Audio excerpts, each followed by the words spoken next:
Let's bring in now, pleased to have Congressman Mike Lawler of New York, a member of the House Foreign Affairs Committee. Welcome to Newsline, Congressman Lawler. Great to have you with us today. Thanks for having me. You know, Syria is a complicated one. You have a NATO member, Turkey, involved in one portion of it. You have Biden promising to rebuild it, $1 billion to Ukraine.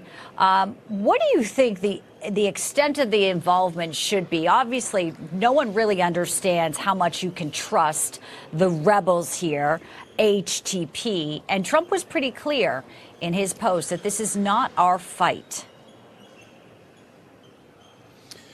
Well, what you see is the consequences of Joe Biden and Kamala Harris's failed foreign policy, starting with the disastrous withdrawal in Afghanistan, which we'll be having a hearing on tomorrow with Secretary Blinken, all the way to today, with conflicts erupting around the globe.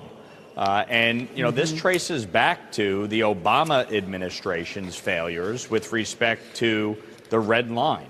And the consequences of the failure to act then, and ultimately what we saw with the Russian, annexation of Crimea, to obviously their invasion today. So Donald Trump has a lot of work ahead of him when he becomes president of the United States, Republicans in control of the House and the Senate, to get foreign policy back on track, to have a foreign policy that is centered around peace through strength, but brings these conflicts to an end. We, as Americans, cannot foot the bill for every conflict around the globe. But we obviously also cannot shirk in our responsibility as leader of the free world.